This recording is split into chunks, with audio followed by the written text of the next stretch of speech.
Chào các bạn đến với kênh Người Long An. Việt Nam từ lâu đã nổi tiếng với nền ẩm thực đa dạng phong phú, với vô vàn những món ăn ngon. Tuy nhiên, nhiều món ăn được chế biến từ nguyên liệu tươi sống, chưa được chế biến qua nhiệt độ, là sự thử thách, không phải thực khách nào cũng dám thử, đặc biệt là những du khách nước ngoài. Chính vì thế mà không ít người thốt lên "Oh my God". Thậm chí nhiều người còn không dám đụng đến món ăn. Bạn thấy sợ nhất và ghét nhất món ăn nào của Việt Nam? Hãy bình luận bên dưới, hãy thử xem nó có nằm trong danh sách đáng sợ mà Người Long An sẽ giới thiệu sau đây không nha. Để biết những món ăn của Việt Nam nào đáng sợ nhất thì ngay bây giờ các bạn cùng Người Long An khám phá 7 món ăn kinh dị người dân tộc Việt Nam gây sốc, bị thế giới tẩy chay. 1. Gỏi cá nhảy.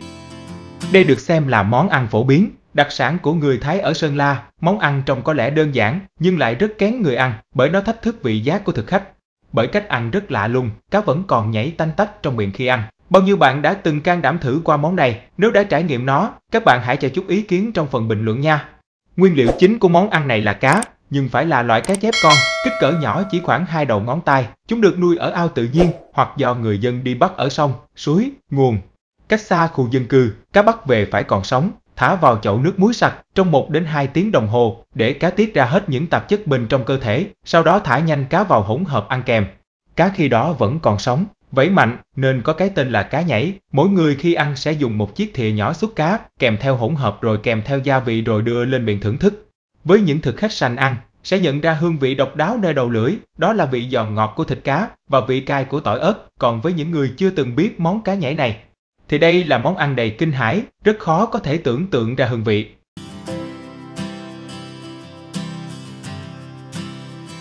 2. Gỏi kiến vàng.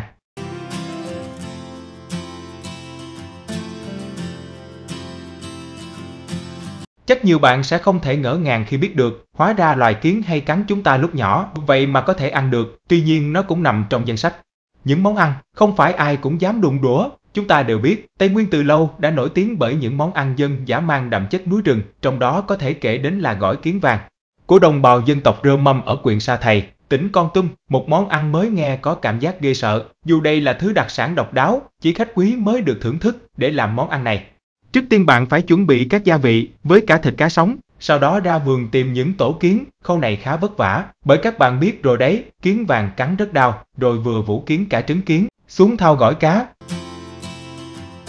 Sau khi trộn xong gỏi cá và kiến vàng, vẫn còn nhiều con kiến vàng còn sống bò lởm ngởm. Hãy nói cho Người Long An biết, các bạn có dám ăn món ăn này hay không?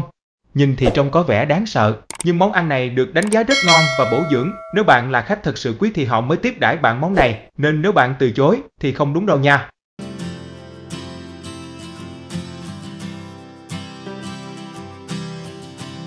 3. Phân bò non. Món ăn đáng sợ này, chắc rằng 90% các bạn không dám động đũa, còn người nước ngoài thì không bao giờ dám nhìn đến. Bạn đã đoán ra món ăn nào chưa? Phân bò non hay còn gọi một cách nhân văn hơn là nằm bịa. Đây là đặc sản của người Thái, thường được xuất hiện trong bữa tiệc đãi khách ở vùng cao. Nay cái tên gọi của nó, chắc bạn đã đoán ra món ăn này. Nó làm cho món nằm bịa nổi tiếng với độ kinh dị đến mức mà nhiều người phải nhắm mắt, bịt mũi. Chất dịch non là thành phần quan trọng của món ăn và cũng được làm rất bài bản.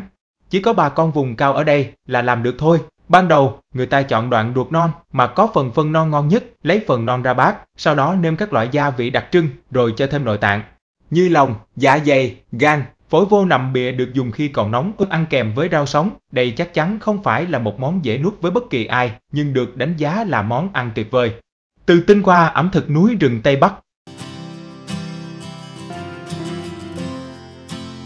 4. Tôm rừng.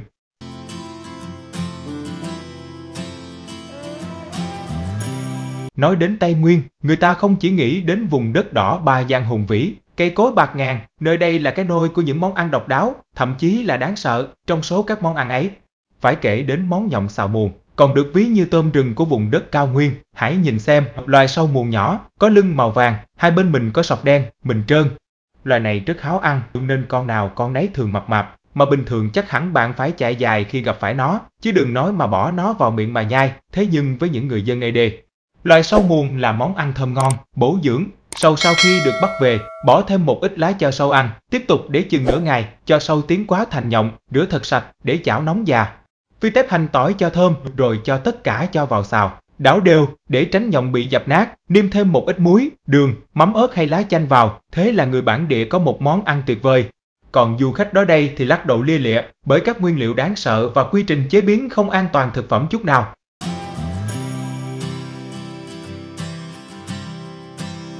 5. Lá ngón xào tỏi. Món ăn này là người nước ngoài không dám nhìn, là món lá ngón xào tỏi. Khi nghĩ đến lá ngón thì chắc ai cũng run rẩy nếu thử ăn phải món này. Phải không? Đương nhiên là sợ rồi, vì lá ngón đặc biệt nổi tiếng là nó có độc, có thể gây chết người mà. Tuy nhiên, theo người dân địa phương, lá ngón này hoàn toàn có thể ăn được. Có hương vị ngon ngọt rất riêng, để phân biệt với lá ngón không ăn được, thì loại này có hình dáng tròn hơn và ngắn hơn. Chính vì hương vị thơm ngon khó tả mà người dân nơi đây chọn món ăn này. Là đặc sản để đãi khách muôn phương. Lá ngón cũng có thể chế biến những món ăn khác nhau, như món lá ngón xào tỏi, có mùi vị như bao loại rau rừng khác, nhưng lá ngón vẫn ngọt hơn và thơm hơn.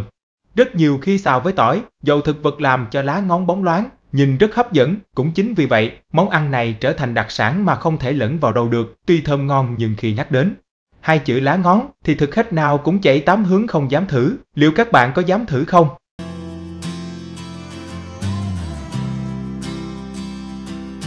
6. Nòng nọc ôm măng.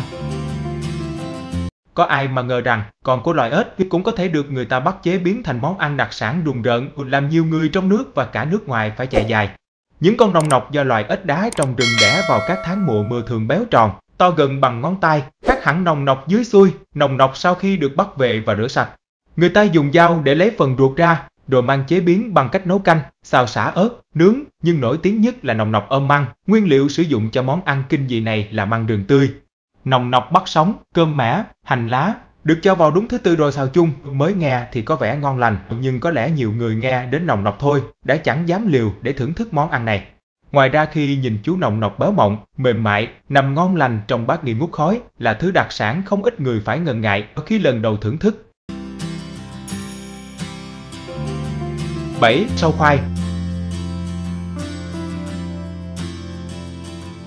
Món này không kém phần ghê sợ và thách thức sự can đảm của các bạn, đó chính là sâu khoai. Đây là loại sâu rất phổ biến ở miền Bắc. Loại sâu này ăn lá khoai lang, khoai tây. Thân hình có màu xanh, mềm nhũn, ngoạ ngậy, nhìn có thể sởn gai ốc. Còn các bạn nữ chắc phải thét lên khi nhìn thấy chúng, chứ đừng nói là bỏ chúng vào miệng để thưởng thức. Nhìn là đã muốn nôn. Nhưng đặc sản sâu khoai là những món ăn lạ lùng và khoái khẩu của dân nhậu. Với những người thích cảm giác mạnh thì có thể ăn sống với những con sâu còn ngoe ngoẩy, khiến người nhìn rung mình. Còn ai thích hương vị béo ngậy, bùi bùi thì có thể chiên hoặc xào, nêm chút gia vị cho vừa miệng. Còn với những người sành ăn, muốn nếm trọn hương vị béo núc của những con sâu khoai này, có thể cho vào luộc và nhấm nháp cùng chén rượu. Chắc chắn nhấm nháp những chú sâu khoai sẽ đem đến cho bạn những cảm giác rất tuyệt vời. Cái vị lạ lạ với miếng sâu khoai sẽ thấm từ từ vào đầu lưỡi, kèm theo cảm giác sợ sợ đến sởn gai ốc. Không biết các bạn đã từng ăn chưa?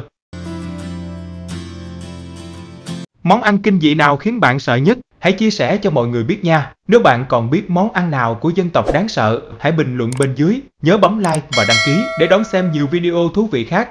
Cảm ơn các bạn dành thời gian xem video.